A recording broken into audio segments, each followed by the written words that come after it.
switched it. Good. Everybody going to get started. Going to stream this event here so we can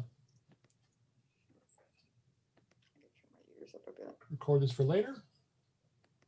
So you don't have We to can do turn it. this up. No, I can do it here. You don't have to.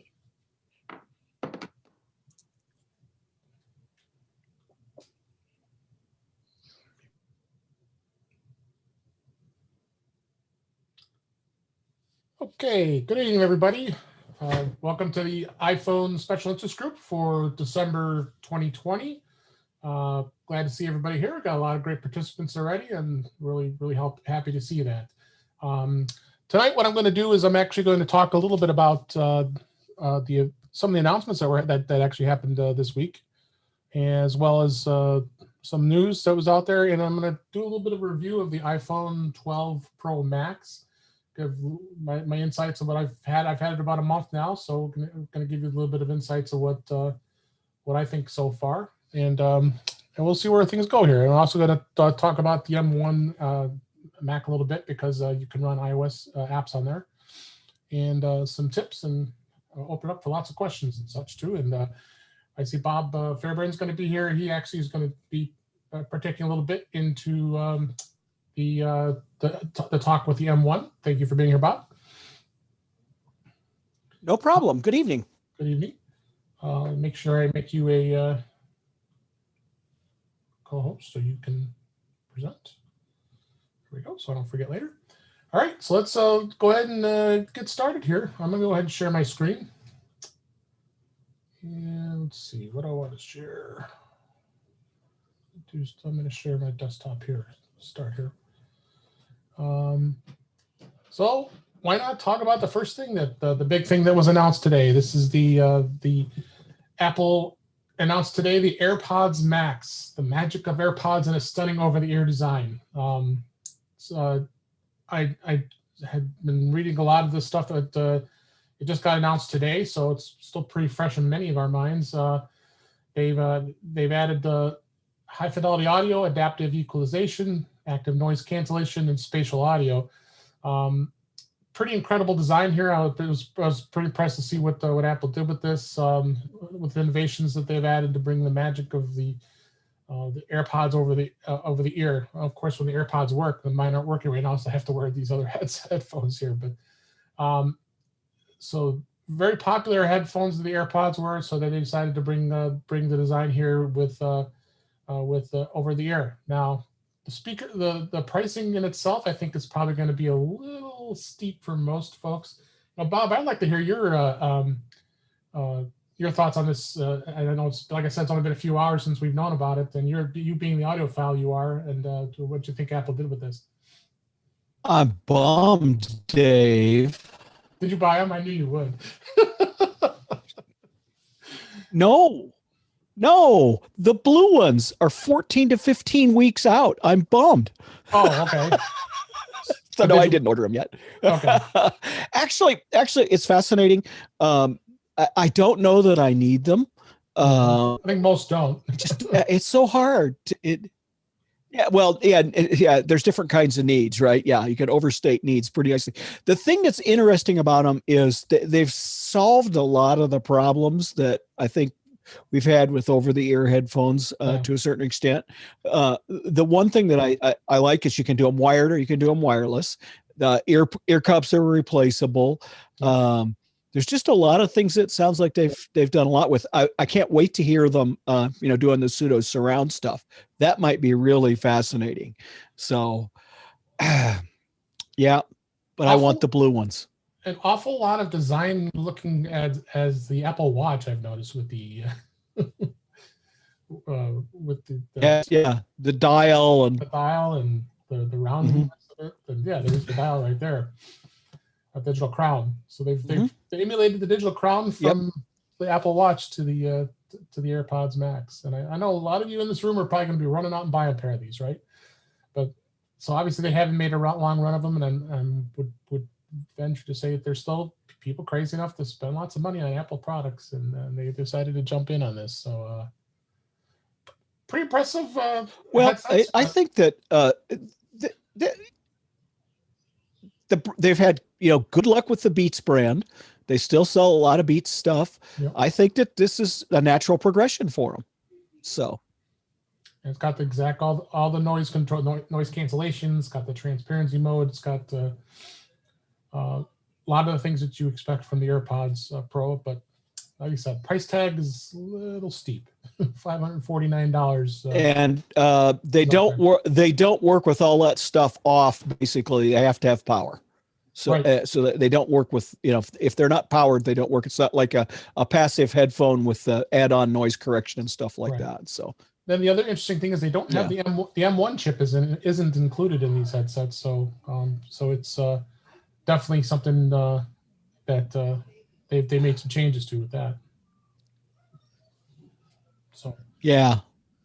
And they've got this. I think this it's an interesting product. They got this little bib here that'll protect it too. Yeah, that is that's the strangest case I've ever seen for headphones. I don't know if anybody in the chat. If we have anybody chatting, I don't know if Davis or George are in. I need to have someone moderate. So I'm going to have trouble seeing it. But I see Frank, you're raising your hand. If you have one. Yeah. Does it have a mic? Can you make a phone call like you can with the AirPods? I'm pretty sure you can. It would make sense. I don't see where it would be. See, it's mentioning it's probably in a side sensor, wouldn't you think, Bob? Yeah, you could spot it. I didn't actually read up on it much yet, so yeah, shame on me, I guess. I mean, I'm the same way. It was a busy day, and it just got announced today, so hard to take a look at that. But I would not be at all surprised. I'm sure Frank it does. Were there any other questions or any comments anybody wanted to mention about it? Like I said, I can't expect too many people are going to be jumping out and putting. Dave, there is one question. Someone asks, how does the price compare with Beats headphones? Well, the Beats headphones, I think what were they? $249, so a lot different. Well, less. $200 to $400, I think, right. for somewhat depending upon the models. Yeah. So let me go back there. These are what in audiophile land you would call right. Low to mid range pricing. Here's the Beats line here. But I could show you a movie of some $50,000 headphones if you'd like. Yeah, I know you've got plenty of those. Here's the Beats, the Studio 3 wireless. I don't have them. I said I could show you a movie of $50,000 headphones. Here's the pricing on the Beats, the Studio 3s. The upper, yeah. Go ahead. Go ahead, Bob. I was just going to say these are. Okay, they're fine. This looks interesting. I'm kind of excited for them. Yeah. So 350. Yeah. All right. So they're a little bit more, but they've got more guts in them, shall I say? Absolutely. Well, I mean, Apple's committed to music, and then this is definitely that they still have the Beats line going here for now, but subject to change. Well, and a whole bunch of people are wondering if they're going to do a lossless. High res, CD quality streaming audio streaming service to go with them. There's a bunch of people hoping for that. All right, high end stuff here. All right, we don't spend too much more time on this. Davis, were there any other questions anybody wanted to ask before we move on? No other questions. All right, great. All right. Next thing that was announced was Apple Fitness Plus. We knew that was coming. They finally gave a final announcement. As of December 14th, so that's what is that? Coming up next week. They're going to launch the Monday. The future of fitness. Already, the stockholders of Peloton are trembling because they were. Or the stock price was going down like crazy because they think this is going to be some big competition to what the Peloton business model is. Of course, if anybody's not familiar with Peloton, they have those bikes with the same type of video that you're pedaling to, and they have the same types of services that Apple is offering with the Fitness Plus. Has full integration with the Apple Watch, so it's going to give you some personal metrics. By no means am I a real heavy in exercising, but I think this is something I'm definitely going to explore. But I did get the Apple One bundle, so I'm going to have the Fitness Plus as part of that package. So I'm definitely going to want to check it out and see what it offers. So a lot of integration with that. You'll find some great workouts to work with folks that they've got all these fitness instructors that are built into the Fitness Plus. So they've really done for everybody. It's anybody who wants to work out and wants to get some motivation with this. You're definitely going to be able to do all that stuff here. So so that was announced today. Anybody have any comments or questions about the Fitness Plus and what your Frankie? I know you always got something to tell us. Yeah, right. Will it change the total package subscription fee if they add it? Well, if you have the Apple One bundle, which is the right. high end tier, it's included for the $25. So that's all included. So it'll be the same $25. Yeah, nothing changes in price. So it will not. Let me pull that up here. It will not affect any pricing at all here. And let's bring it right here. So the full bundle includes all the services, including Apple Fitness Plus. So there's the pricing again. We talked about this before. So no, $29.95. Sorry, but you're saving $25 a month across the board on the cost of all the services. So Fitness Plus will be right there and give you good bundler. So we have any other questions? All right. Next story I want to talk about real quick. Bring it up.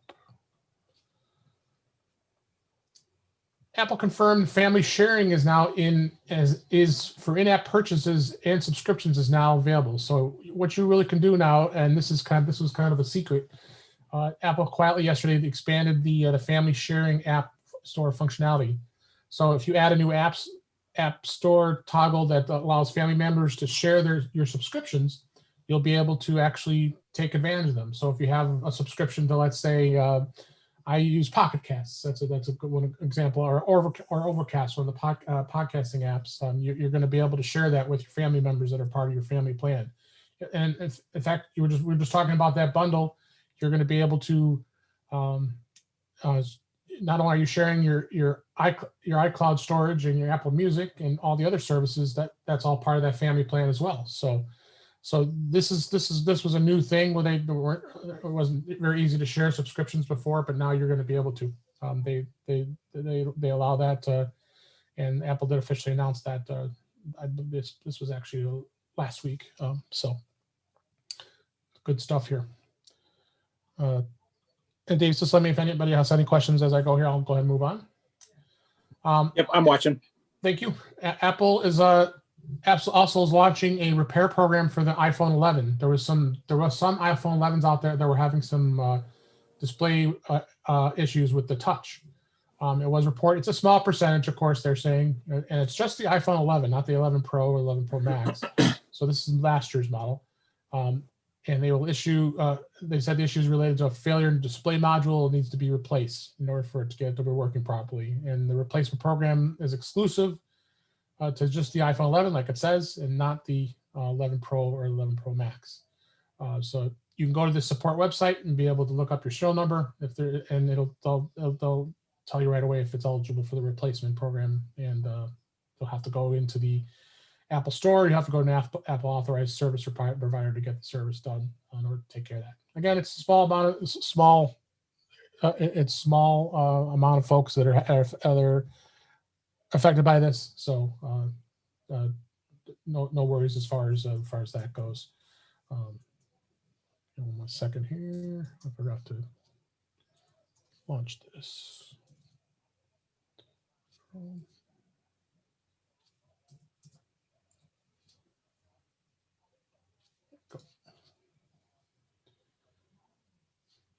All right, to put my cursor up here. So, all right, any questions about that at all? Nothing in the chat. Great. Other thing that was talked about, Apple just released a software update. I actually just noticed this yesterday because actually that's when it was announced that they released a update to the HomePod and HomePod Mini software a month after the 14.2 software was released for the HomePod. Not a lot of details yet as far as what it includes, but I would venture to say it's going to be a lot of bug updates and anything that was notable in there. So far, they haven't really said much, but always important to make sure that you for those of you who have HomePods, so that you should make sure that you run the update, because important to get that done if you want to make sure that it is up to date here. So that's good to know here. And finally, let's talk about this. Apple can't keep up with the demand. This was an article just yesterday here on imore.com. They want to get their hands on this the Pro model iPhone, the iPhone 12 Pro Max. The demand has been outpacing all the non-Pro models, and they said the lead time right now is at 33 days. So that's pretty high for this iPhone 12 Pro and Pro Max. And a lot of analysts are talking about. Dave, I don't understand that. Do you? Okay. I don't understand that, because I looked this morning, and I could have one delivered to my door. Virtually almost all of different models delivered to my door in 2 hours. Yeah, that just from the Apple stores. Yeah, seems kind of strange. Then that's the case here. But yeah, I now if you're not paying attention, the deliveries are out. But if you look for, if you're near an Apple store, I think you can get them. That must be the case. I've been tempted. Also, I'm having some internet problems, so I might you're disappear slowing. here. Okay. So just to let you know. Oh, just to log off and log back on? Just so you know. Okay. I may do that in a second. Yeah. All right. Sounds good. Okay. So let's go ahead and move on, and I'll talk a little bit about the iPhone 12 Pro Max. And what I'll do is I'll actually bring up the comparison. We've talked about this before, but I want to kind of give you some insights. I'm going to get my iPhone shared here with you. And bring this up here for you.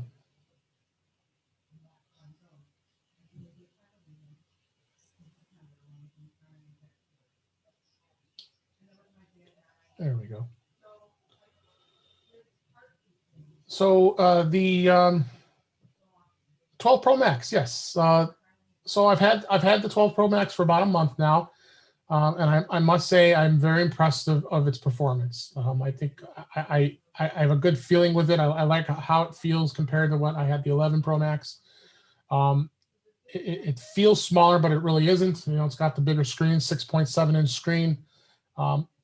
With T-Mobile, I've got some amazing speed with the 5G, so I find that to be a great advantage too. And I purposely brought this comparison here to show you between the Pro Max and then all the way down to the Mini. Let me pull up the 12 so people can kind of see a little bit of difference here as far as that goes. And I'm going to go a little bit more about the camera. The camera is just phenomenal. And unfortunately, I haven't had a lot of time being able to take a lot of pictures, but I will show a few photos that I have taken. I took today just to kind of give you some insight of some of the features it offers. Can I just tell you something real quick? So what you have here is I go on Facebook and I look at the headlines in the news. Just so we go to the features here, and you can see that you have the ultra wide and telephoto on the 12 Pro Max and the 12 Pro, but you don't have that on the 12 or the 12 Mini. So as you see here, you've got the lenses. So really, the 12 and the 12 Pro Max, there's 12 Pro and the 12 Pro Max. You've got a little longer telephoto is really what the difference was in comparison. And then you got the much longer zoom range, as I mentioned here. Now this LiDAR scanner is phenomenal. Let me see if I still have this connected here. I'm going to pull up some photos I just took earlier tonight. If anybody can see the photos here, this was in darkness, and I took this picture, and it had some pictures that were and just look at the amazing detail. I mean, I'm zooming all the way down here, and this was a tree, a Christmas planted that was out in my backyard here. But if you just look at just the quality, this was dark. I mean, it was pretty much dark, and this one was even darker. And as you see, it didn't do as good of a job bringing in a lot of the colors, but and the Christmas. But the LiDAR scanner is pretty impressive when it comes to bringing that up. And this was what it looked like earlier in the day when I took a picture of it. And I also took a picture of my Christmas tree. So, and you could see just the quality of the photo. And of course, the room was dark only by the lights of the tree. So I wanted to get the effect of what the camera could really capture. So the computational photography is just phenomenal. Just taking a lot of great pictures. I know you guys at the photography SIG have talked a lot about you talked about last month with iPhoneography. This is definitely, if you're a photographer, this is something you'll find is well worth it in itself if you want to have an iPhone that just takes some phenomenal pictures. And once we get past this pandemic and we get start traveling some more and being able to take more pictures out there, you're definitely going to like that. Do we have any questions so far, Davis? Nothing in the chat. All right, very good. So that in itself, I think, is been something that I've really been impressed with. Overall, great camp. It's a great phone. I'd like to know if has anybody else bought the 12 series phones? I know, and Becky, you guys did, right? No, or you did not? Okay, I thought you guys did. Did anybody here get a 12 Pro or 12 Pro Max? How about a mini? That's right. You got the mini. I got the mini. Yes. So I got the Maxi. You got the Max like I did. Pro Max, yeah. Okay, great. What's your thoughts so far, Frank? Perfect. I did some shooting with it on the night mode on a sunset that was just unbelievable. It was just great. I couldn't have done that on the 11 Pro. So it was. I'm very happy with it. It's a little zippier. Oh yeah.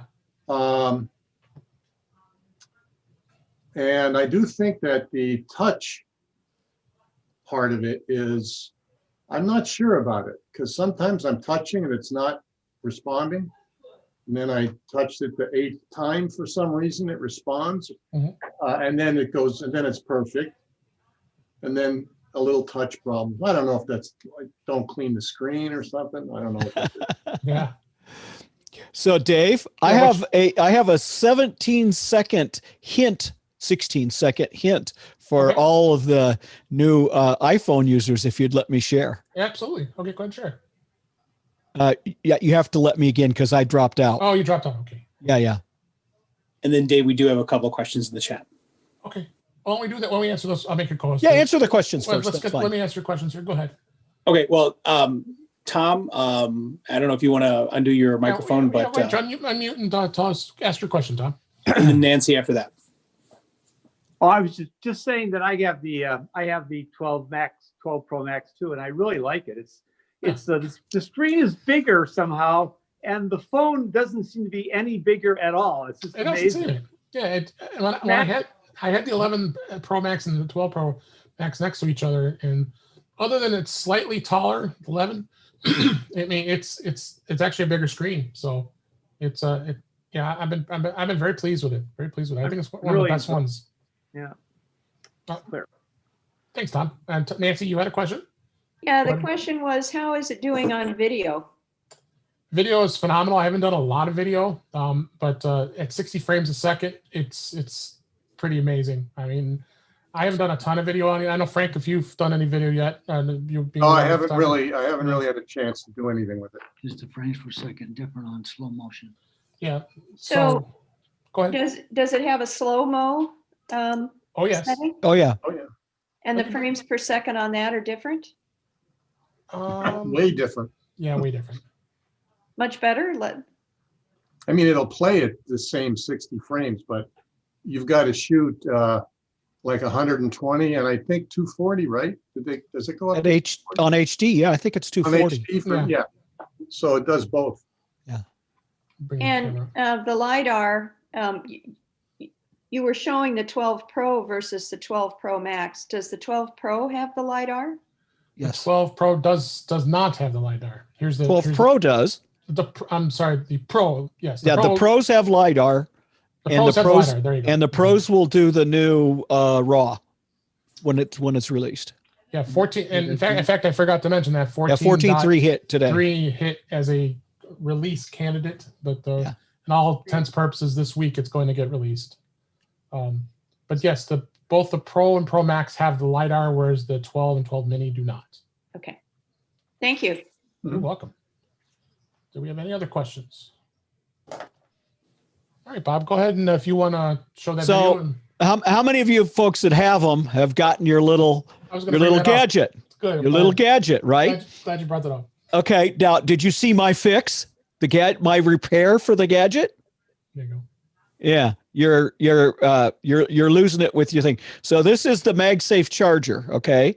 All right. So let me share something here, Dave, real quick. You have to stop. I did.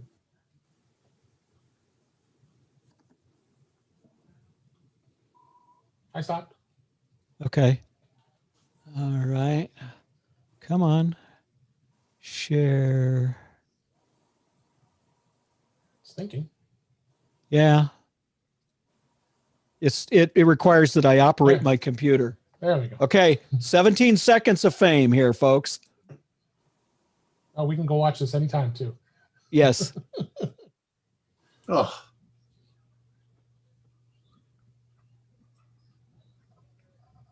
What are we seeing? You just zoomed well, in that was interesting. to black. See that? So the blue tack Oh, you did blue tack. Okay. blue tack on the back of it, and it doesn't come off of the desk. And blue tack won't damage most surfaces. Your mileage may vary. Anyway. I'm glad you brought that up because I actually was gonna talk about that next after we do a final review. So really, I guess a final wrap up on the iPhone 12 Pro Max versus the Pro and the Mini. It's really just buyers, whatever buyer what you're going to really want. I've seen a lot of people. Bob, you've got the Mini. So why don't you tell us a little bit about the Mini? I think the Mini is a cute little device. It is small. It's got only a 5.4 inch screen, but I'm hearing nothing but great things about it. So what is your review of it? So I'm a Max phone guy. I have always since the 6 Plus, 7 Plus, and I'm trying to lighten my load when I travel a little bit. Of course, I'm adding a second device. I carry a real camera with me every now and then now. And so, which is kind of nice because the iPhone never really reached good enough for me. It just didn't reach out far enough. So I carry an RX 100 with me a lot, which is pretty small. Mm-hmm. The screen is a little bit smaller. It harkens back to the 5, which I thought, and the 5 in the original SE. I got to practice with my wife's SE2, and I got pretty comfortable with it. So overall, there's more screen there than you think. It's much more viewable than you would think because it's so small, but the screen is actually bigger because it doesn't have the chin and the forehead, right? Because it covers the whole screen area.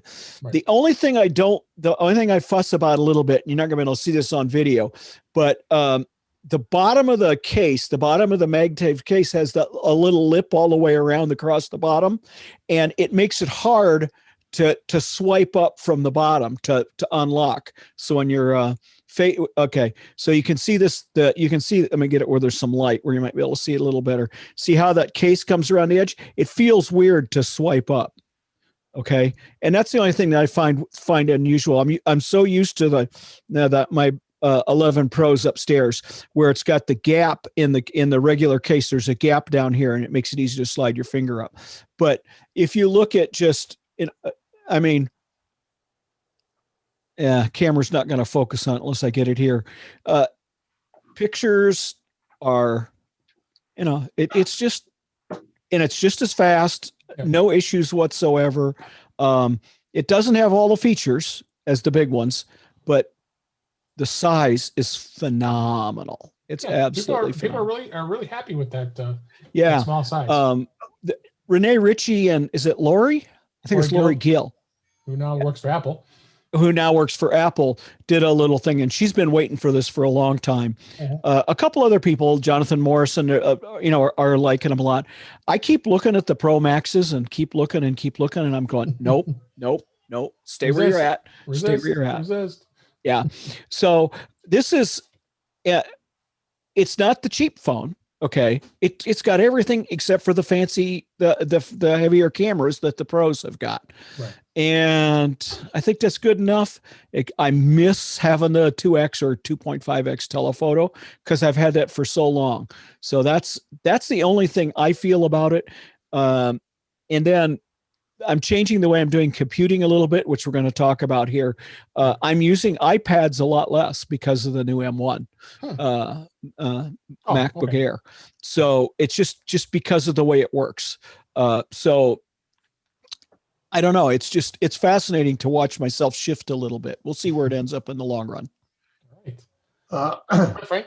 Question. Yeah, Bob, do you have a case on your phone?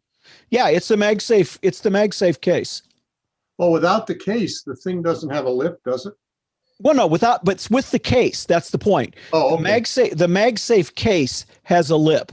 Yeah, mine actually does too. I just have a cheap case, and that. Yeah. I'm showing on my. I like Apple's leather cases. They're pricey, but what I like about them is they hold up really well. And so if you look at the 11, the leather cases on the 11s, they don't have this lip all the way around. That's part of the thing for the case to be MagSafe. It grips the phone all the way around a little better. Okay. So yeah. So Bob, could I just ask one more question about the case? Because I don't have a 12 yet. So I thought with the MagSafe case that whole the lip itself would be able to go away. So it's just to make sure I'm hearing you right. It is not flush all the way around. There is no. There is I could go. I get a micrometer and measurement. I'd say 4 millimeters, maybe 5 millimeters, but that's Apple's standard. It's no different. The height over the screen, that height over that lip is no different than it is on all the other phones. It's just that it goes all the way around, including the bottom. Now, you were just talking about the MagSafe. I wanted to touch a little bit about the MagSafe. Yeah. Now, the case itself, you've got a MagSafe, the leather one, so you don't see the ring around the back. I know my background's on here. You'll see a ring that's on the clear one. Now, the one thing that the MagSafe won't do with this case, it will charge it. And when I put it on the phone, it'll start charging, but it won't stick to it because it's the magnetic, like yours does. It sticks and it holds. It holds pretty well. Yeah. So I actually have to take my case off. I mean, so I've got a cheap case. I mean, I just opted not to go with that case, but yeah, and you can hear it, and I just did it here. So it's on here, and then of course it shows that little ring on there too, when you put the MagSafe on here to tell you that it's in that mode, that it's charging. So if you see that ring. It actually shows with the MagSafe when the case goes on it. It does a little animation. I don't know if you saw the Belkin. A couple of people have been the Belkin car mount, and guys throwing stuff at it, and the phone doesn't fall off. That's great because So it looks like we're going to have this is going to work out in the long run for that. Maybe we'll see what happens. But you're right about this too. If you're using blue sticky to stick it to your desk, because I can do this and charge the AirPods Pro because now it's charging and then this sits on here. So this charger has become as probably one of the more practical chargers, honestly, because now I have places at my desk that I can use this with as well. I've got a Qi charging stand that I use. It's actually like a clock speaker that I put on my nightstand each night. So the Qi charging is good. Have you seen the speed at all on this charging? Has it been good for you? It's okay. I work a little bit differently. I have a Qi charger. I used to use a Qi charger on my nightstand, and I kept bumping the phone or bumping the stand, and it would slide and it wouldn't charge. So I've got an elevation stand, or not an elevation. It's a stand that's got sticky stuff that holds it to the table, and it's wired charging, and then a little right angle stand which puts the iPhone or the iPad, Apple Watch, at 90, so you can have it as a clock, and that's what it's on my nightstand. Yeah, the nightstand mode, right? Yeah. And this is going on my desk down here for exactly that reason. So, and it charges slower, because I didn't buy the 20 watt. I've got an 18 watt, right? And this phone, because it's a smaller battery, charges slower than the rest, but it pumps it up just fine. I have no issues with it. And of course I'm not going anywhere. So, it doesn't matter as much. All right. And do we have any other questions about the iPhone 12 Pro Max or the iPhone 12 at all? Please go ahead and shoot those questions out to us. My final chat here is, let me share this again so you can see the grid. You really got to decide where your sweet spot is between an iPhone and like Frank, you got the 12 Pro Max. I have the 12 Pro Max, and Bob opted to the 12 Mini. You really got to decide. I've always been a Max guy. I've had the larger size iPhone since the 6 Plus. So I'm going way back. So I don't think I'll ever change. I really like the larger size. Some people don't like the larger size iPhone because they put it in their pocket. It's too big for the purse, and it's just hard to handle. So the 12 Pro is a good alternate choice, going down to the 6.1 inch screen. And the 12 just gives you a little less of a cost because the pricing here is going to be tough here. It starts at $999 on the 12 Pro and $1099 on the Max. So you got to think about your pricing, because if you go to the 12, it brings it down to $799, and you will lose a few of the features. Really, just you got to pick the sweet spot of where you're at as far as where you're at, as far as which iPhone there is. If you've got an 11 Pro, 11 Pro Max, you know what? Unless you're really, you can't see real importance of upgrading, you're fine with the 11 series models. I think those are going to be solid for quite a while. Apple is still selling them, so you're going to be fine. I would say if you go any further back to the 8 and older, then you might want to start considering looking to possibly upgrade, and because it's going to start getting slower, battery's going to get tough. Oh yeah, speaking of battery, there had been some rumblings about battery life. These numbers here are true to form as far as what they're saying on playback. There's 20 hours of video playback. I'm definitely seeing some improvements as far as battery life goes. It hasn't been too terribly bad. I mean, I must have, one day I was probably playing a YouTube video for many hours, and it didn't even put a dent in the battery. It's like around 50%, probably halfway through the day. So it definitely has some improvements when it comes to the battery life. So, any other questions before we move on? Dave, Nancy has a question. Okay, go ahead, Nancy. Go ahead, unmute your mic and answer your question. Sorry about that. Okay.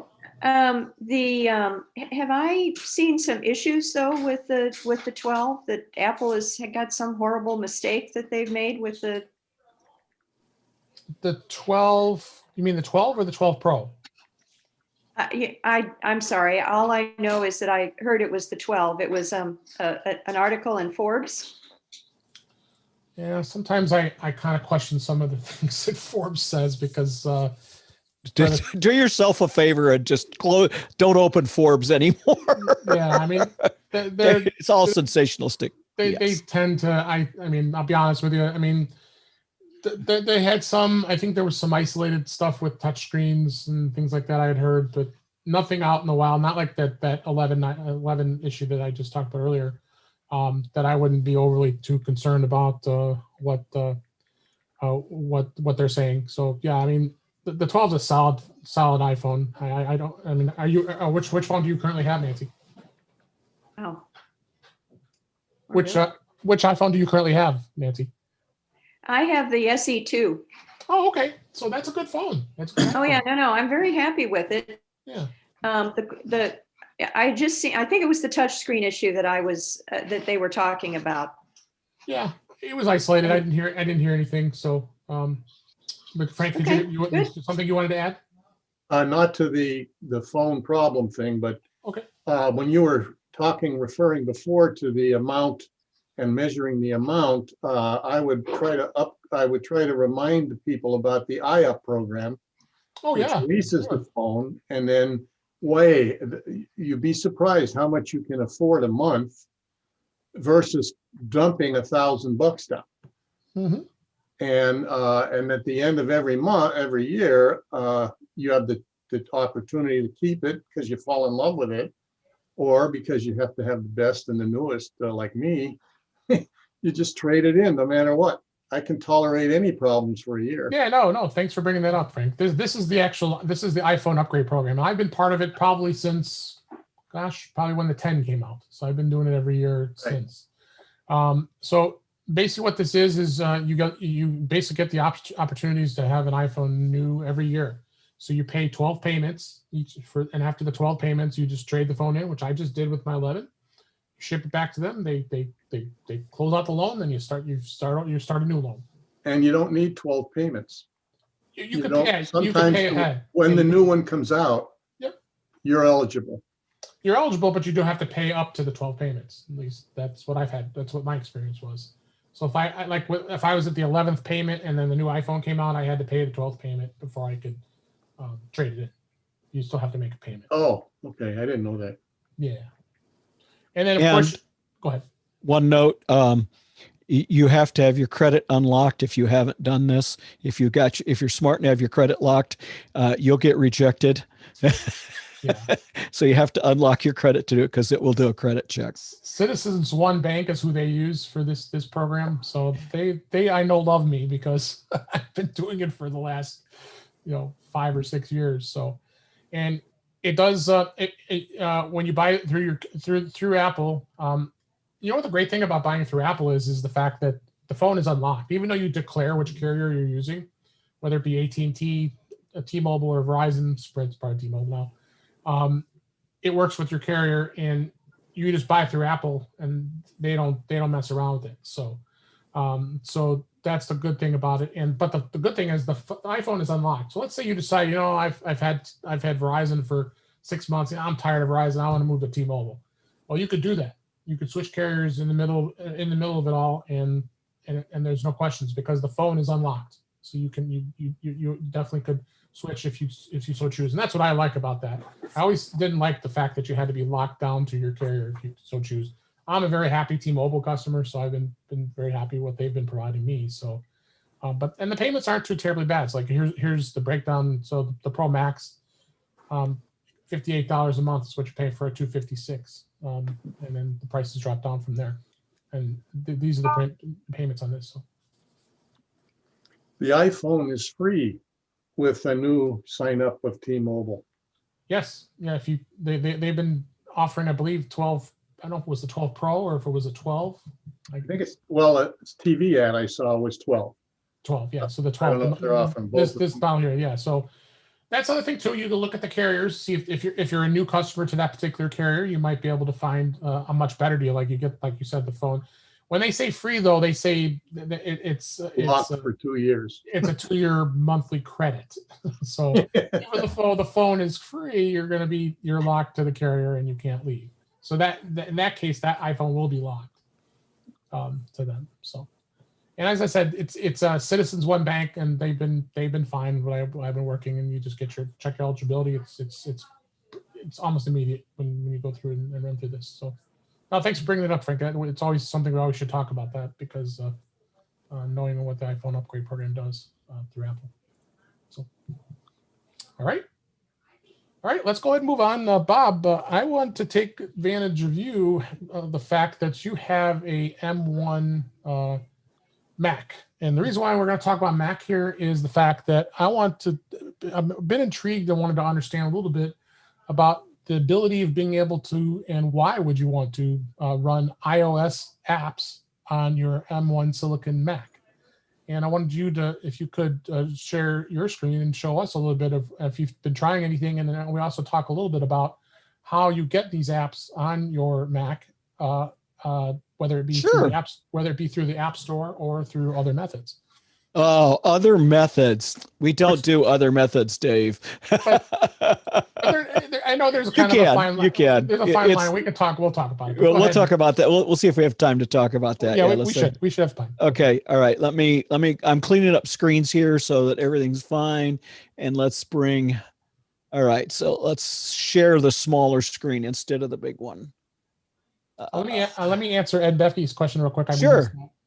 Do you need to unlock your credit every time you need to upgrade? Well, yes. If you want to do the upgrade program, you will have to unlock your credit if you lock your credit before you apply. Yep. Okay, go ahead. All right. I'm assuming you can see my I screen. can see your Fantastical, yes. Fantastical. By the way, that's a really nice app if just went on. Anyway, so this is the App Store. Everybody recognizes the App Store. Mhm. And what you can do is you can search for an app. So let's go.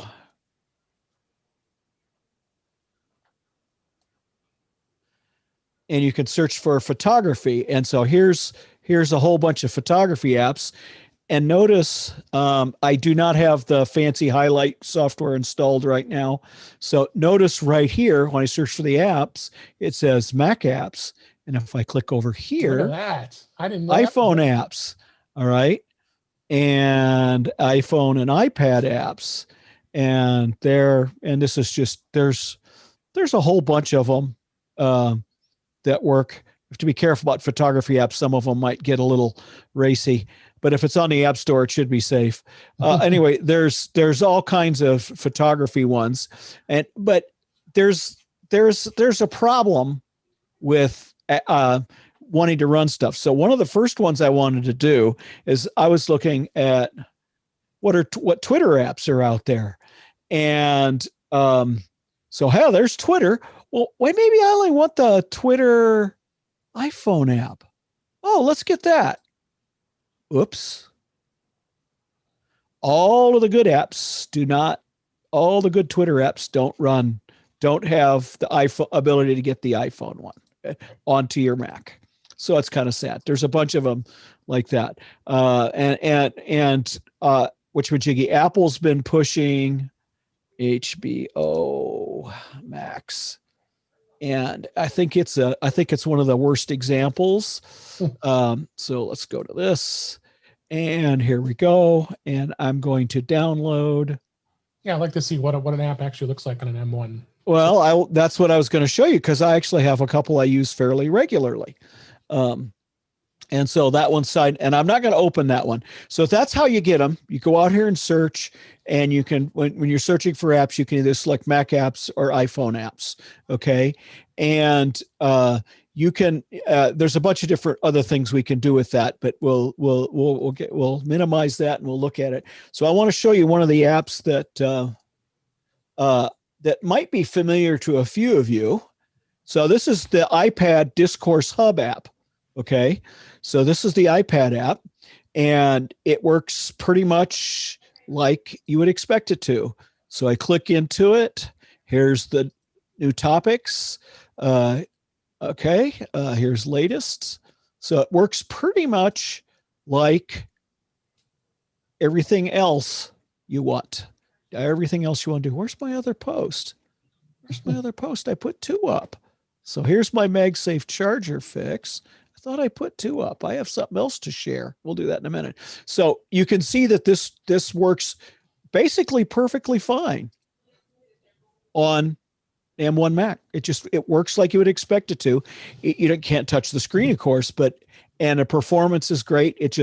That's an example of one that I think works pretty well. I have another one which is a little bit more custom, but we'll run it too. So this is a music app. This is an iPad app for, of course, we'll see if it's going to work. This is an iPad app that controls the music servers I have, some of the music servers I have in the house. So it lets me go through and look at all the different. And I just wanted to do this to show you the performance is it's perfectly fine. Now that's going out and getting radio stations. So that was probably silly to do that. Don't have any playlists there. Go into my music, go into genres. And, this music library happens to be empty at the moment. It's because Bob changed something and didn't do it. So we'll go over to Tidal. So you can look at Tidal. So Tidal and Qobuz. And if I play music, I'll make my wife mad because it'll play upstairs in the living room because that's the device I'm controlling. On your HomePod. Yeah. Well, it's not a HomePod, man. Oh, that's right. No. But anyway, here's the point. The point is there's two apps that I use very regularly because this app is something that I need all the time, and I can have it sitting here in a corner on my Mac, and I've got the little music player sitting right next to me with my headphones on. I can listen to any of my music I want to, and it's right there. And so here's the other device. So here's my headphone system, and it looks the same because it just switched devices, so now I can play stuff out of the headphones. Of course, the DAC isn't plugged in, so anyway, it won't actually have anything. But that's one of the tools I use, and that's just two of the apps that I've played with to start out with. Let's bring up HBO Max and see what that looks like. This is the first time you're launching this? Yes, first time I launched it. I just downloaded it. Okay. Now, here's the first thing. HBO Max would like to discover guest mode Chromecast devices. That lets you do Chromecast out to it, so it's streaming. So I'm going to allow that for now. All right. And so here is this app, and this app has a problem. Notice the other apps I could change the size. Can't change the size on this app. That's just one of the examples. Right. So it isn't sizable. There's a bunch of things in the UI that aren't quite as nice. Let's see if I can actually, Chromecast available. Got it. So this is devices I can set cast to. Doesn't see the devices. Wonder why. There's like 10 Chromecast devices in here. Yeah. Okay. So anyway, I don't know what one it's trying to connect to. So it works, but it doesn't work well. I think eventually things will come out and it'll be better. But why would you use this app? You're better off in the web browser. HBO Max in the web browser works just fine. Right. So that example. So I'm showing you two goods and one bad. So anyway, and I haven't played much with iPhone apps, and there's a whole bunch of nuances about how the touch and hold and all that stuff works. I didn't figure we wanted to go too deep into it, just the basics. So I use the Lightning DS app, and the one everyone here, it makes it a real easy way to, it's actually easier to use than using the web browser to use the Discourse sub app, especially for me, where you notice there's actually a couple missing of the various Discourse systems that I log into there that I left off on purpose because a couple of them are private. Anyway, so that's just a tool that I really like, and it's worked absolutely perfectly since the day I installed it. So I think that this is going to be a good thing. I really do. So yeah, I guess that's going to be the question. Why would someone want to run an iOS app on a Mac? Because the app I need is only on iOS, and I want to run it on my Mac. Okay. That's the simple as that. And it means I don't need my iPad. So this is basically, I'm doing everything here that I normally did with my iPad. I'm doing with the M1. Okay. And that's the, I don't want to call it the test. That's the premise I'm using. All right. And there's a whole bunch of really good things I could talk about. I'm not going to unplug it, move it around, because I'll drop connections and all that, because I'm running through the Ethernet through a dock. So there's so many things, and we won't go deep on the M1 here, but to me, you want that app here. You don't have your iPhone, or it's an app you want to just play on your Mac, a game or something. There's some games that people may want to play. Whole bunch of possibilities. So we could talk a little bit about how to go a little over the app not being in the App Store. I think that's going to be a buyer beware thing. I don't think anybody here is going to probably want to dive into something like this. Yeah. There's an app out there called iMazing. I don't know if you use that, Bob, or not, but well, I tell you what we can do is here let me just let me do this. Boom. And their setup. I know iMazing isn't in setup. I thought it was. No, they left. They left. Then I can't demo it. Okay, then I can. You can. Yeah, I've got a lifetime license. I on forgot it, they so- left it. What this app is, it's called iMazing, IMAZING, imazing.com.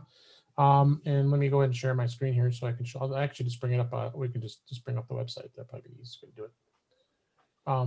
And this is actually a great app to give you an opportunity to do a backup of your iOS devices. And it is a great little app. Here are some of the things that it does. I mean, you've got backups. You can get your messages. You actually can download it. I'll go ahead and bring it up here. See if I've got my backup running here. Don't know if I've run a backup here lately on it. So here, let's see. Yeah. Okay, great. So here's my old iPhone. So we can just kind of see this as an example. Everybody can see that, okay? Yep. Okay, great.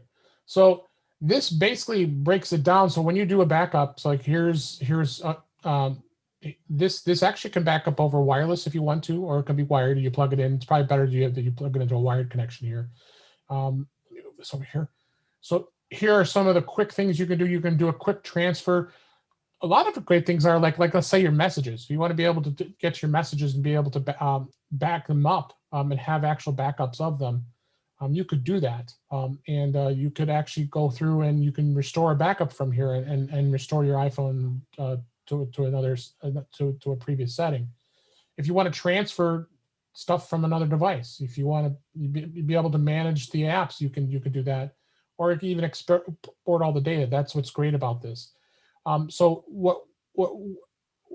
the reason why we bring this up is as far as the M1 processor goes is you could use this app if you so wish to be able to actually export apps off of the iPhone and then install them that way. Now there's a fine line with that. Is Apple proving that? They haven't officially blessed it, so you got it's buyer beware. I would you have to wonder if you want to do it or not. So. But for someone who just wants a basic way of backing things up, but having a lot more granular control of your iOS device, this is a great app, and it's not that terribly expensive. I think it's like $30. So that unless they've raised the price on it since I see my yeah, you can get 3 devices for $49, and it'll manage up to 3 devices here, and it's a one-time purchase. Or you can get $59.99 a year but that's unlimited per year. So if you want a one-time purchase, you get device lifetime. So it'll be based on the device. Hey, but Dave. Yes, George. Don't forget about that post in the community. Oh yeah.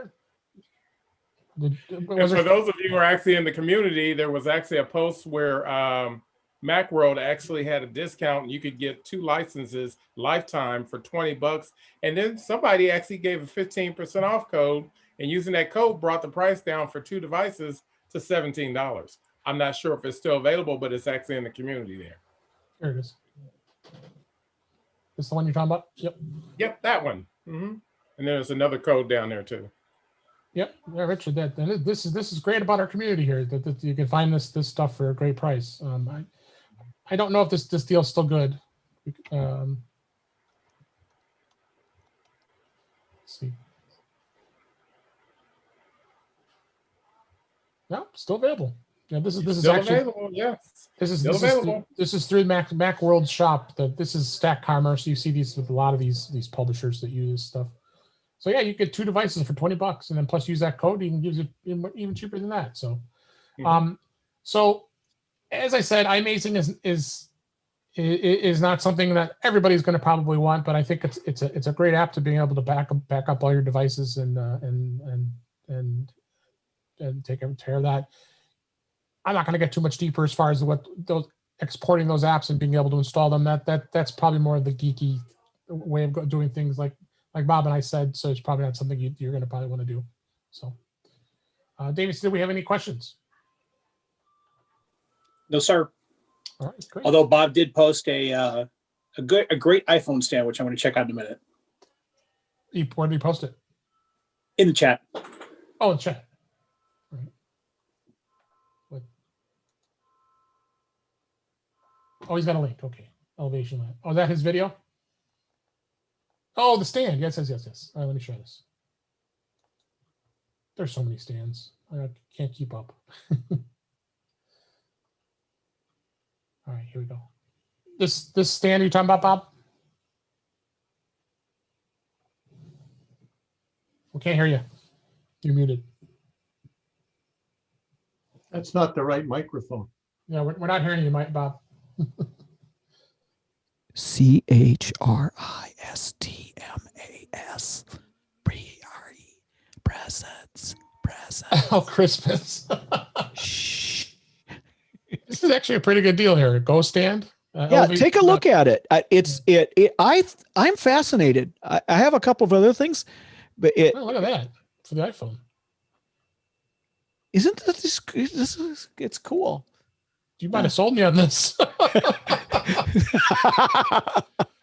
Well, what I like about it is, oh yeah, look at this. It fits in your pocket. Look at that. yeah. Well, what I like about it is, it lets me plop it in front of a keyboard and have a keyboard right there, and it's up just enough that you should be able to swipe up from the bottom when you're in portrait, and keep going. Where is it? You may have gone by it already. The MagSafe charger fits I went in between. right there. So yeah, there it is. Yeah, that Isn't that's pretty awesome. okay? That's fascinating. All right, make sure you post this in the community so everybody sees it. It's probably sitting on on a device upstairs. I will have it in the community shortly. Okay, great. All right. So we've got, if you don't have any other questions, let me see if I can bring my iPhone up here and I'll start sharing and we'll do some tips. If that sounds okay. Mhm.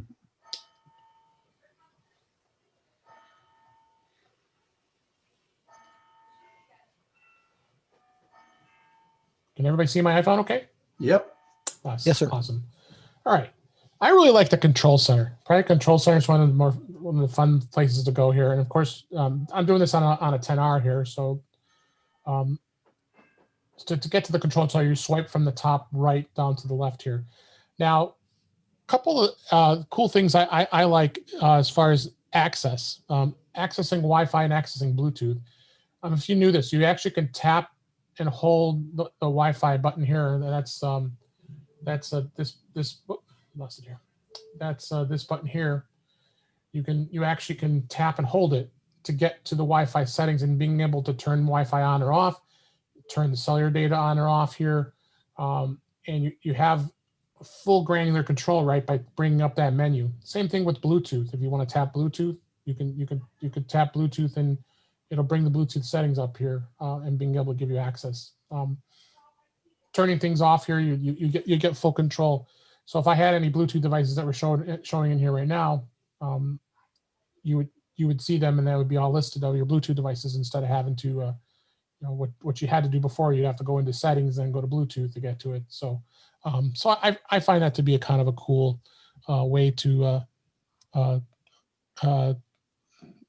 that. So, another tip, you can actually go in this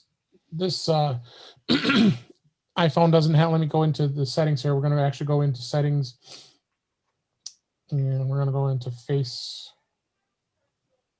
ID and passcode here. Now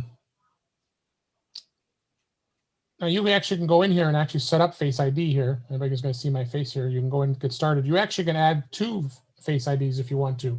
So if I don't have the Face ID set up on this iPhone right now, but you set up the first Face ID, then you can go back and set up the second Face ID if you have Face ID on your phone. So you can have other, let's say your spouse, you wanted to be able to do Face ID on your iPhone, you'll be able to set up 2 different ones.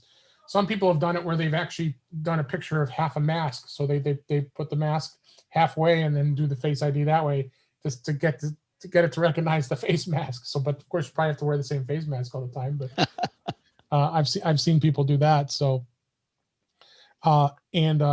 it's so you've got that option. I thought that was kind of a cool tip here. Let's go a little deeper into the control center here a little bit. To get to control center, what I've done is I've gone into the settings and I've gone right here into control center here. If anybody can see that, you go back to that if you didn't see that before here. So I went into settings here, and then control center is right here. See that?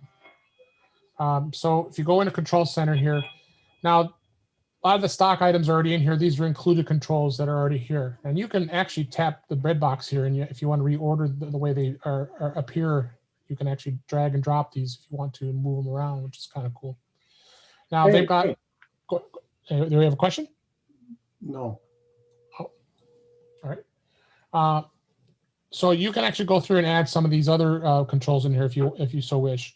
Like here's music recognition. So now they've just added this recently. This is actually the Shazam app that's built in now into the OS, and it allows you to be able to be able to listen to music just from one tap here. So if I go back into the control center, now you see the Shazam is here, and then I just tap it, and then it just turns the recognition on. So if any music's playing during that time, it's actually going to listen to it. So let's go back into the control center again here. And a lot of other things in here. I always add the magnifying glass. I love the magnifying glass. I think it's a great thing to have at your fingertips here. So there is that right there. And now just 2 swipes. You swipe it, and then now you can see my screen there. And that's the magnifying glass, so you can focus on anything here by using magnifying glass. I think that's probably one of the best things to have in your arsenal for the control center. So you also go back in here, and lots of other things in here. Like here, if you want to be able to, some people like dark mode. If you want to be able to toggle between light mode and dark mode, you just tap this. Now dark mode is on, so it'll so any of the web apps that you go to, now you've got it'll put it in dark mode. So all right, so here is another tip. Let's go into the calculator.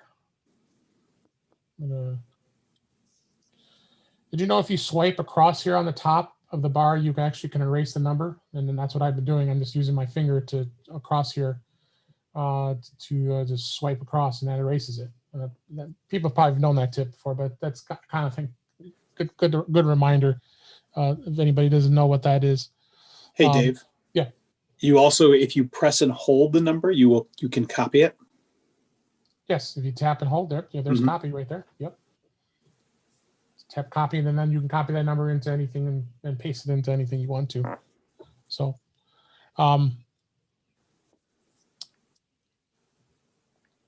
here's another thing you could do actually is, and I'm pretty sure this works with most phone numbers. So if you were to dial #31# and then the phone number,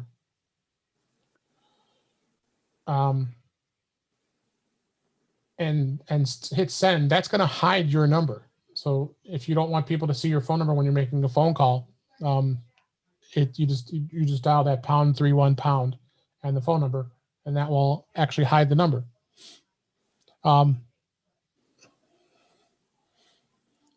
So that's one good thing to be aware of. Call that.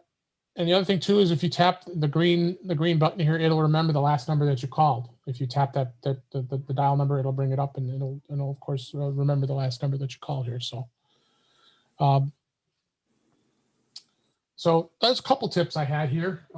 So we've got about 20 minutes here or so. I wanted to actually open it up and give people opportunity to ask any questions of me or of anybody here on the panel here that relates to your iPhone or your iPad.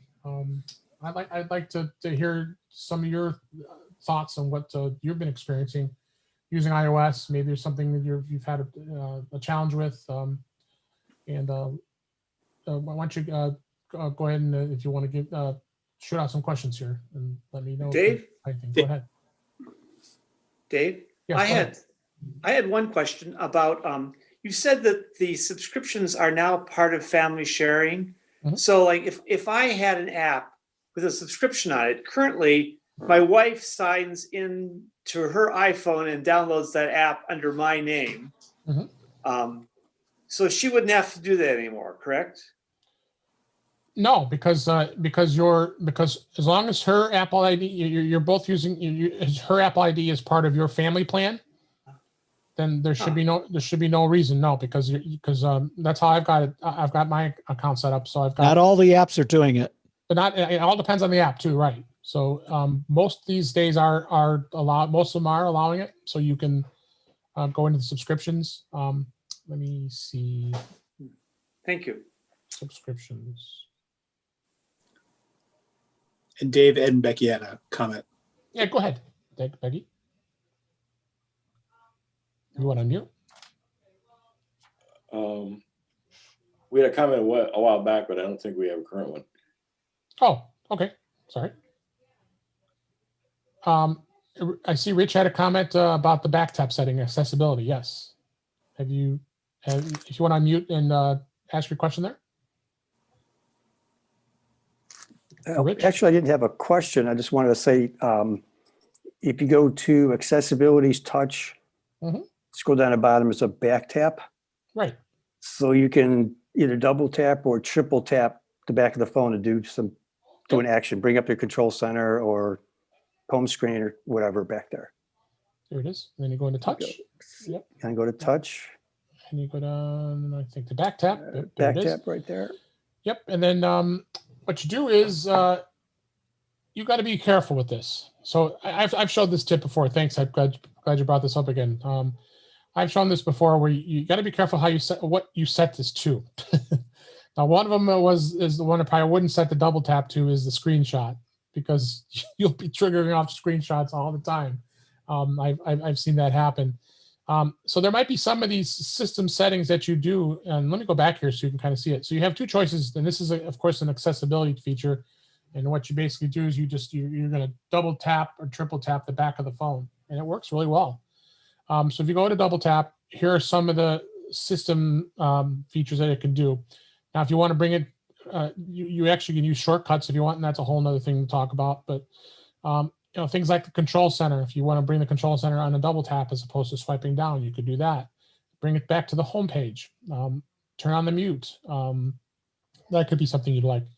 Some of the other features, and here's some of the accessibility features that you could put in here as well as shortcuts. These are actually shortcuts that I have built into in my shortcuts app that you could put it as a back tap. So, and it has that as well. So, but I did put the screenshot on as a triple tap, but still you got it. Just kind of be aware when you set it that way. And I'm gonna do a triple tap now. You'll watch what the phone does. See, I triple tapped it and then it did a screenshot, and so that gives you an opportunity of being able to set that as well. So, no, that was a good. I'm glad you brought that up. Do we have any more questions, comments, problems with your phone? In the chat. Anybody want to talk? Okay, Dave. Yes. I've been having a problem when I send an email to a number of people that after I've typed a few of the names, I can't access the email address. You know how it should pop up when you start typing a name at somebody in your contacts. And not only that, if I know their email address and I think, well, I'll just put their email address in, it won't do it. It won't switch it to a link or, to what would be an email address link, whatever that's called. And it's driving me nuts. And I've tried closing my app.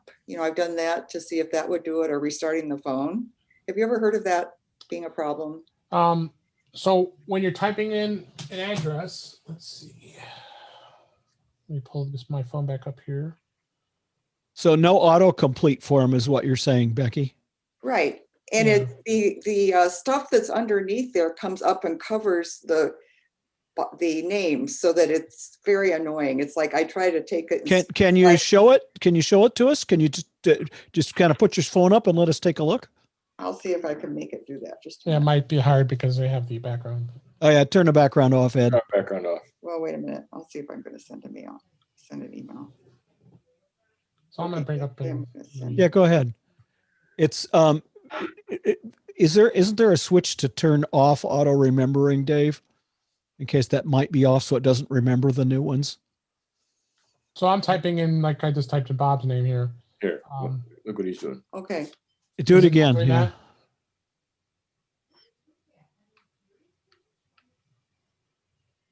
I can't reach out and touch to help you, Becky. Sorry. It's okay. Well, I send a lot of stuff blind BCC. Uh-huh. I send it to myself and then send a bunch of stuff BCC. Mhm. And so, but I never send more. It's not the number I'm sending. I don't send too many. It's just that after I've typed several names, this keyboard thing comes up and covers where I'm trying to. Oh, the keyboard's coming up and covering what you're typing and so Dave, turn on BCC and stuff. Yeah. Yeah, Becky, I've had that problem also on my iPad. I do most of my mail on my iPad, and when the keyboard pops up, it covers up a lot of the choices, and it's very difficult to scroll through there and pick what you want. Yeah, that's what's going on. Right. Yeah, but I mean, that never used to be a problem. If I may, yeah, please, Frank. The BCC, if you have a bunch of people that you're putting in, if it's a regular kind of thing, you can make them a group in your contacts. No, this isn't that regular.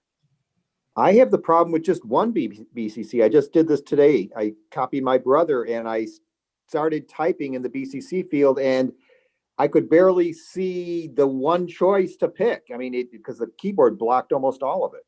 That's exactly it. That's exactly the Yep. problem. So even with just one, it's not multiple ones. It was just one that I had a problem with. Get a bigger phone, Becky. Well, but then the other Mine thing was on an iPad. No, it was worse than that because, okay, I knew the email address. And so I tried to type that in and it would not type it like an address that it was going to. It would just be text. It wouldn't be the like you would normally see it in blue. You know, that I've had. Time for a new phone, huh? No.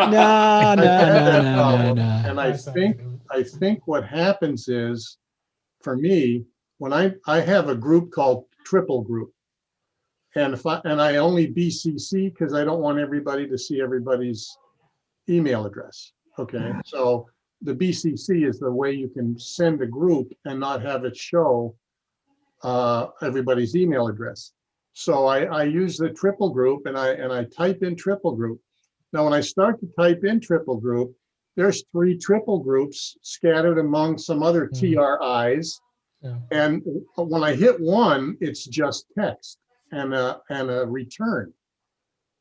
So, you know, and I have the similar problem like that, but the last one, which is between 2 other things, that one is always the blue triple group, and that goes and that goes to everybody. So I'd like to know how to edit that suggestion file, if anybody knows how. Oh, the saved file, how to edit it? Yeah. Oh yeah, there's a way. Hang on. There's a will. Is that in the Yeah, it's in. Hang on a second. I got to look it up. I always have to look this up.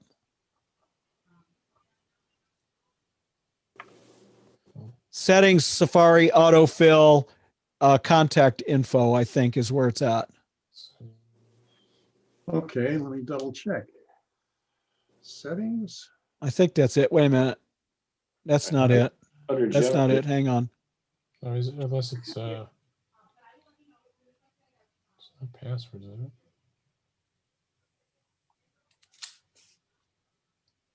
Here it is. Remove old. Okay. It's mail app. Start a new message, and you'll see a suggestion, and you hit the info all the way at the right, and then you can edit it or delete it.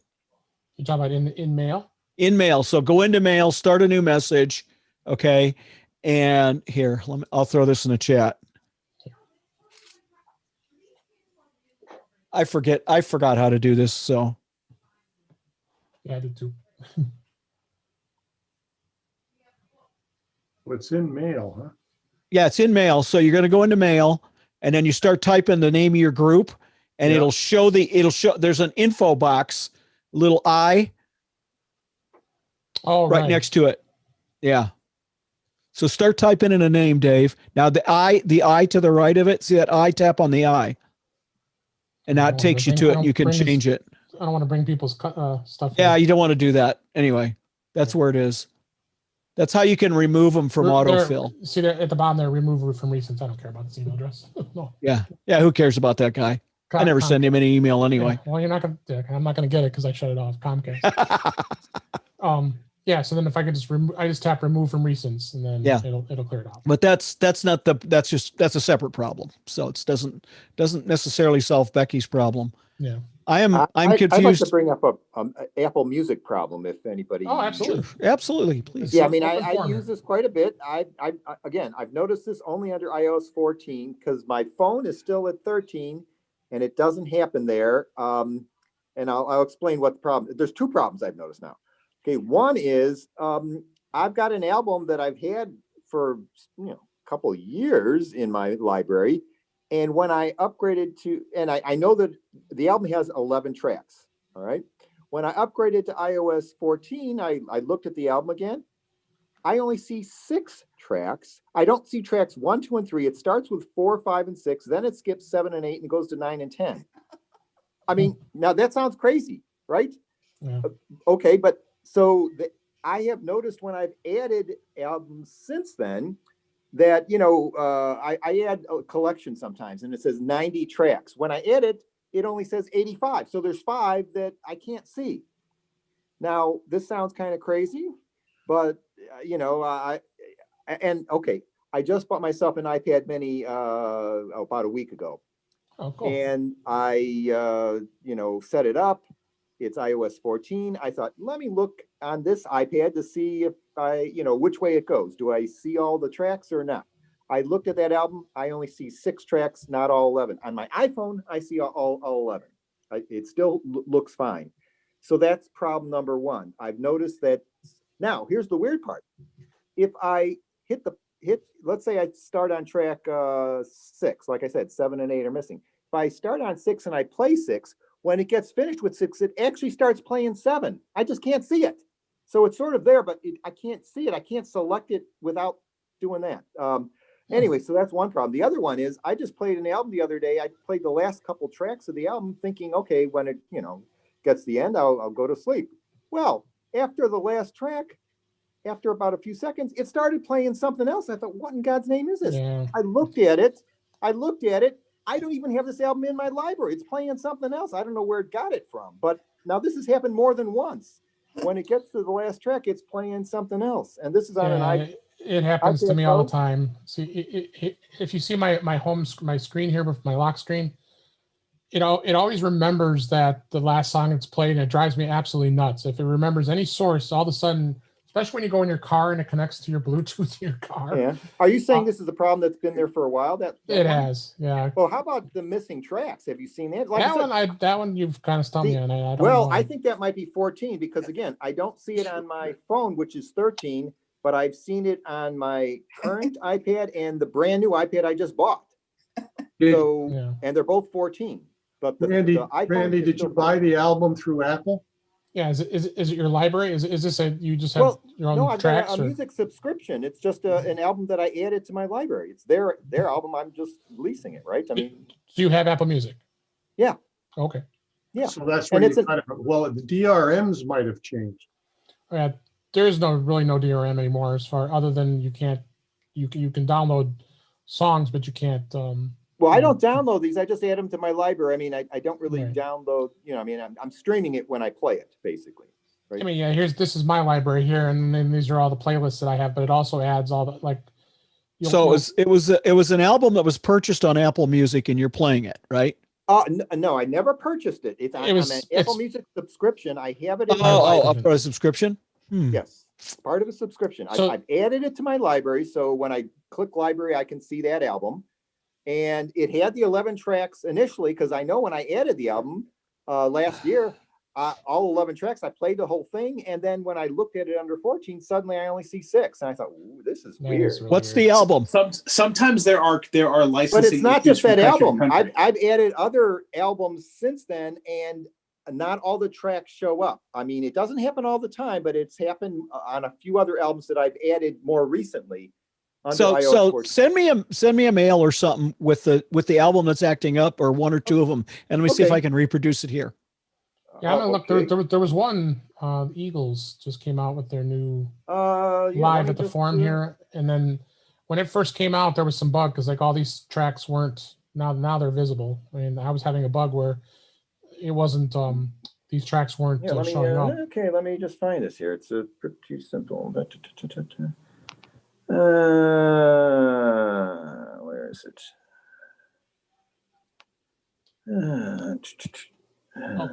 I promise I won't comment on your selection of music.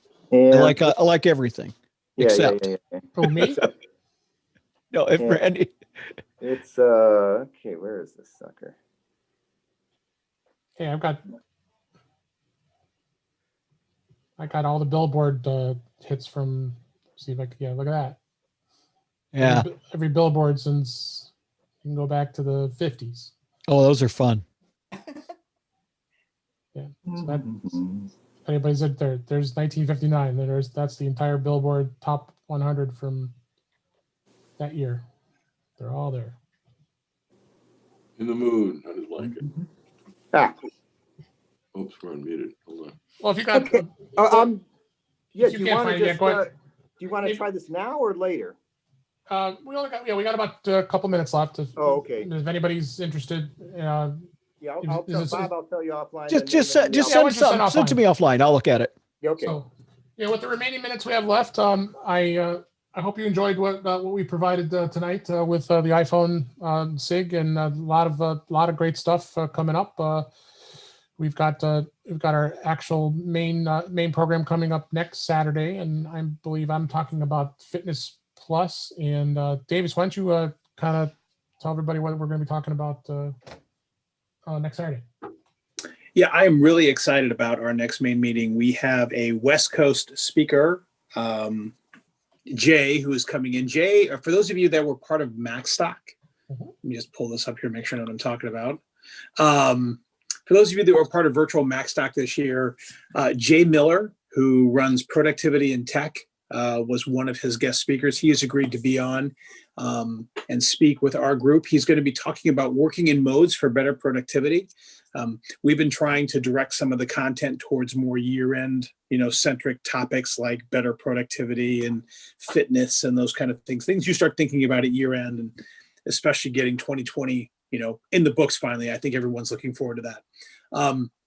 So he's going to have some very cool softwares to talk about, as well as, his ideas about working better with better productivity. So we're real excited. The one thing that all of you need to be aware of is that meeting will be an hour later than normal to accommodate the West Coast time zone change. So it'll start at 10 a.m. rather than 9. I'll make sure we stress that so everybody's aware. It's at 10 a.m. 10 a.m. Central Time, which is 8 a.m. Yes. 8 a.m. Pacific Time. So yeah, and that's the flyer that's going to be going out, and so everybody's aware. And I'll be talking about Apple Fitness Plus a little more in detail, short little session. So we'll definitely, and then give a listen to my podcast, In Touch with iOS, at intouchwithios.com. And I'm hoping most of you are subscribed to it and listening. We've had a great time with that, and I always have a lot of fun talking about stuff. And I'm usually on with if anybody's on Facebook, if you can go on Tuesday nights with Chuck Joyner. And he has a Mac Voices page. You can actually go and watch us live. That I missed that this week, but I've been on pretty much on there every week. Check that out. Little change with the iPhone SIG starting next year. I'm going to move actually the day to Wednesdays going forward, and we're going to scatter some dates. I'm not going to be doing it every month. We'll probably take seeing where the timing is. We'll make sure the calendar's up to date for the next iPhone SIG, iPhone iOS SIG. But it'll be at the same time, but it'll probably be on Wednesdays instead. So keep an eye on the calendar, and we'll definitely be sending out blasts and that. So. Any other last? Go ahead, Dave. One last thing, we need to update the time on the calendar, because the time on the actual calendar on the site still shows 9 a.m. for the next meeting. Oh, I thought I changed it, but we'll take care of that. Yep. So thanks for letting us know. Yeah. So any other last questions before we wrap things up? All right. Well, I really appreciate everybody being here. I hope you enjoyed it. Thank you, and we will see you again very soon in the next week. Great job, Dave. Thanks, Dave. Thanks everybody. Have a great Bye, night. everyone. Bye. Bye.